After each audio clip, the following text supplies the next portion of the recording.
بتبدأ الحكاية بثلاث شباب، زوي وجيسون وبن. الثلاث شباب دول بيوصلهم صندوق، والصندوق كان معاه رسالة، ومكتوب في الرسالة دي إنهم يفكروا بطريقة مش مألوفة عشان يعرفوا يفتحوا الصندوق. وفعلا قدروا التلاتة إن هم يفتحوه، وبيلاقوا جوه الصندوق كارت دعوة لمكان اسمه غرفة الهروب. وكان مكتوب برضه في الدعوة اللي هيقدر يهرب من الغرفة دي هياخد 10,000 دولار. فطبعا بيوافقوا، ووصلوا كلهم مقر اللعبة. وأول لما دخلوا المقر بنكتشف إن في ناس كمان غيرهم مشاركين في اللعبة، وكان اسمهم مايك وأماندا وداني وقتها بيقول لهم إنه شارك في 93 لعبة زي دي وقدر يخرج منهم كلهم. فبتسأله أماندا وبتقوله لو فشلنا في الخروج من الأوضة، فبيقول لها وقتها هيدخل واحد من القائمين على اللعبة ويعرفنا حل اللغز. وقال لهم برضو إن طالما القائمين على اللعبة حطوا مكافأة بالمبلغ ده، يبقى أكيد الخروج هيبقى صعب جدا. فواحد فيهم بيسأل داني وبيقول له هو المفروض نستنى قد ايه؟ فداني قال لهم لحد ما يجيلنا حد من القائمين ويفهمنا طريقة اللعبة. فبيزهق بن وبيقول ان هو هيطلع يشرب سيجارة، بس وقتها بيلاقي مقبض الباب اتخلع في ايده وبيكون موجود مكانه مؤشر. فكلهم استغربوا ومش فاهمين ايه اللي بيحصل. فداني قال لهم تقريبا كده هي دي غرفة الهروب، ولازم دلوقتي يحلوا اللغز عشان يعرفوا يخرجوا منها. فبيفضلوا كلهم يدوروا على اي حاجة عشان يعرفوا يوصلوا بيها للغز. ووقتها بيلاقي مايك كتاب، ولما فتح الكتاب ده لقى جواه مفك. فبيفرحوا ان هم وصلوا الخيط. فبتلاحظ زوي ان في رقم مكتوب على الكتاب وهو رقم 451. فبتروح للباب وبتحرك المؤشر على نفس الرقم اللي لقيته على الكتاب، بس للأسف ده كان فخ، ويا ريتها ما عملت كده. ووقتها بيتحول سقف الأوضة لشواية، وبيطلع من السقف حرارة جامدة جدا، وما بيكونوش عارفين يعملوا ايه، وبيزيد توترهم. فبيقول لهم داني إنهم ممكن يطلبوا مساعدة من السكرتيرة، وفعلا بيروحوا يكلموا السكرتيرة من ورا الإزاز، بس بتقول لهم ارجعوا مكانكم. فحاولوا يسألوها تاني، بس برضو قالت لهم نفس الجملة بنفس الصوت.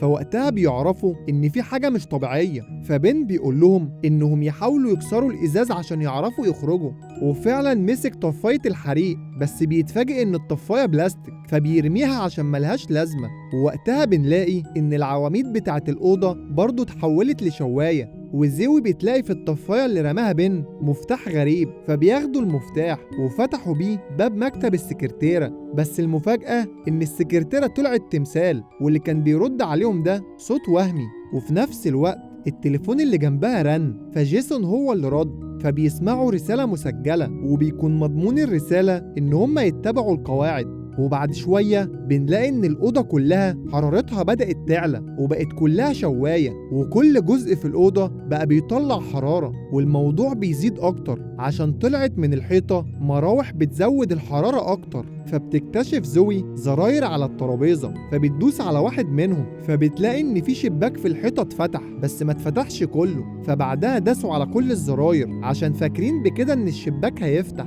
وفعلا بعد ما داسوا عليها الشباك بيفتح، وبيدخل جيسون جوه الشباك عشان يكتشف ايه اللي جوه. فبيوصل لشراع وبيفكر انه لازم يفتحها بالمفك اللي لقوه، فبيروح له مايك بالمفك، وفعلا بعدها بينجحوا ان هم يفتحوها. وبعدها بتخش لهم اماندا عشان الحرارة كانت عليت، واماندا ما بقتش مستحملة. ووقتها بتفكر زوي ان هي تملى كوبايات ميه ويحطوها على الزراير كلها عشان يفضل الشباك مفتوح ويعرفوا كلهم يعدوا، عشان لو شالوا ايديهم من على الزراير الشباك ده هيتقفل تاني. وفعلا عملوا كده، ونجحت ان هي تخش في الشباك، وما بيكونش فاضل فيهم غير بن وداني. فبيملوا هما كمان كوبايات وبيحطوها على الزراير اللي كانوا دايسين عليها، وبينجحوا هما كمان ان هما يدخلوا في الشباك. ودخلوا كلهم للغرفة التانية على اخر لحظة قبل ما الغرفة بتاعتهم تولع بيهم. ودلوقتي هما في غرفة جديدة وبيلاقوها برضو مقفولة، والباب بتاعها ليه قفل، ومحتاجين رقم سري عشان يعرفوا يفتحوه. فبيفضلوا يدوروا في الأوضة كلها، ووقتها بيلاقي بن حروف مكتوبة على الحيطة، وبتبقى فعلا هي دي كلمة السر للقفل. بس الغريب إنهم أول لما خرجوا من الأوضة بيلاقوا نفسهم في مكان جليد، والباب بتاع الأوضة اللي هم كانوا فيها اتقفل لوحده. وبعدها بيمشي داني على أمل إن هو يلاقي وسيلة تساعدهم. لكنه بيلاقي إن في حاجز شفاف وخبط فيه، وبعدها بيشوفوا في فتحات ظهرت وبتطلع هوا بارد جدا، وكده الموضوع بقى صعب عليهم. بس جيسون لقى باب للخروج، ودلوقتي مهمتهم إن هم يلاقوا مفتاح الباب ده، وبيلاقوا في المكان جاكيت واحد بس، فبيقرروا إن كل واحد فيهم هيلبسوا شوية عشان يحموا نفسهم من السقعة. وبيلاقي مايك سنارة، وبتلاقي زوي مغناطيس، فبيركبوا المغناطيس ده في السنارة وبينزلوا السنارة في فتحة كانت موجودة في الأرض، وفعلا بيطلعوا بالسنارة مكعب تلج كبير وكان جواه المفتاح. فبيفكروا يسيحوا التلج بولعة بن، وبيروح داني عشان ياخدها منه، لكن الأرض بتنكسر تحتيه وبيقع في المية، فبيحاولوا كلهم يلحقوه، بس بيلاقوا إن في حاجة بتسحبه لتحت عشان ما يطلع لهمش تاني، وفعلا للأسف غرق ومات. وبعدها قرروا يحطوا ايديهم على المكعب عشان المكعب يسيح بحرارة جسمهم، وفعلا بينجحوا وبيقدروا يخرجوا المفتاح وبيفتحوا الباب أخيرا، وبيخشوا الأوضة اللي بعدها على آخر لحظة قبل ما الجليد يتكسر من تحتيهم.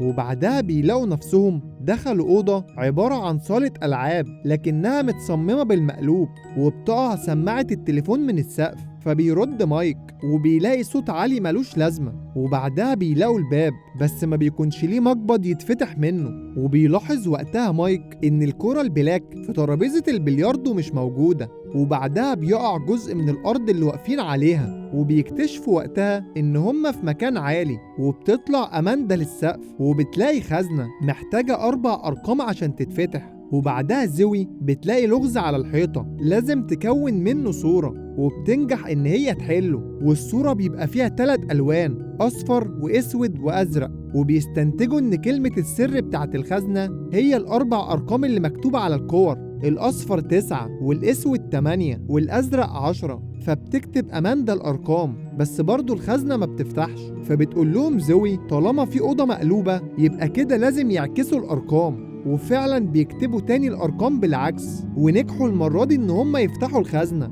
وبتلاقي جوه الخزنة الكرة البلاك، وهي دي بتكون المقبض بتاع باب الأوضة. وفعلا فتحوا الباب ودخلوا كلهم على الأوضة، بس أماندا ما بتكونش لسه وصلت وبتحاول توصل لهم، لكن الكرة بتقع منها، فنزلت عشان تجيبها وادتها لجيسون، وفي نفس الوقت الأرض اللي تحتها بتقع قبل ما توصل لهم، فبتمسك في سماعة التليفون، لكن السماعة بتتقطع وللأسف بتقع تحت وبتموت، وكده هم خسروا 2. ولما دخلوا الأوضة اللي بعدها بتبقى الأوضة على شكل مستشفى، وفي سرير لكل واحد فيهم، وكل سرير فوقيه ملف عن كل واحد فيهم. فبتقرا زوي ملف أماندا، وبتلاقي إن هي شاركت في حرب العراق، وإن هي الوحيدة اللي نجت من الحرب، وبتقول لزوي إنها كانت راكبة طيارة والطيارة دي وقعت واتدمرت، وهي الوحيدة برضو اللي فضلت عايشة. فجيسون بيقول لهم إنه كان على مركبة هو وزمايله، لكن المركب اتقلبت على الجليد وما كانش معاهم غير جاكيت واحد، وصاحبه اللي كان معاه قرر إنه يعوم بس مات من البرد وهو الوحيد اللي عاش. وبعدها بن قال لهم إنه عمل حادثة بالعربية من زمان هو وصحابه وكلهم ماتوا وهو الوحيد اللي عاش. وبعدها مايك بيقول لهم إنه كان بيستكشف منجم فيه ناس كتير، والمنجم ده اتهد عليهم وبرضه كل الناس ماتت ما عدا هو. وبعدها بيقروا ملف داني وبيلاقوا إن انتشر غاز في شقته وأهله كلهم ماتوا ما عدا هو، فبيستنتجوا وقتها إن المسؤول عن اللعبة جمعهم كلهم عشان ظروفهم زي بعض واتحطوا في نفس المواقف قبل كده، فعايز يعرف مين فيهم اللي هيكمل حياته وهينجح إنه يخرج من اللعبة. وبعدها بيشتغل التلفزيون وبيظهر قدامهم عد تنازلي مدته 5 دقايق، وبيلاقوا بعدها أنبوبة غاز، والأنبوبة دي هتفتح بمجرد ما ينتهي العد التنازلي. وبرضه بيلاقوا باب بس ما كانوش عارفين هيفتحوه ازاي، لكنهم كمان بيلاقوا جهاز لقياس ضربات القلب، وبيستنتج جيسون ان هم محتاجين لواحد ضربات قلبه عالية عشان الباب يفتح، وبيجرب على مايك وبيستعمل الجهاز عشان يزود ضربات قلبه، بس اول لما كهرب مايك ما استحملش ومات هو كمان.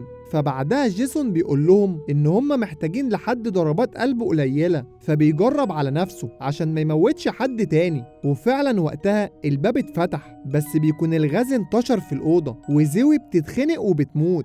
وبينجح جيسون وبن إن هما يخشوا الأوضة اللي بعدها، وبيلاقوا أوضة تصميمها غريب. ووقتها بن بيتهم جيسون إن هو اللي قتل صاحبه زمان أيام حادثة المركب عشان ياخد الجاكيت وينجو بحياته، وبيبقى كلامه صح وهي دي الحقيقة. وبعدين بعدها بيلاقوا باب في الأرض، بس أول ما فتحوه بيبدأوا يهلوسوا، وبيلاقوا مكتوب على الباب إن هم يدوروا على الدواء. وبعد شوية من التدوير أخيرا بن بيلاقي الدواء، بس جيسون وقتها بيهجم عليه عشان ياخد الدواء ويعالج نفسه، وبيفضلوا يتخانقوا مع بعض لحد ما بن هو اللي بياخد الدواء وبيلاقي إن هو قتل جيسون. وبعدها بينزل من الباب وبيوصل الأوضة الأخيرة. ومن ناحية تانية بنعرف إن زوي ما ماتتش واستخدمت التنفس الصناعي، بس بيدخل عليها 2 تبع اللعبة فبتضربهم وبتاخد سلاحهم. نرجع تاني لبن، قدر إن هو يحل لغز الأوضة في آخر لحظة قبل ما تتدمر عليه،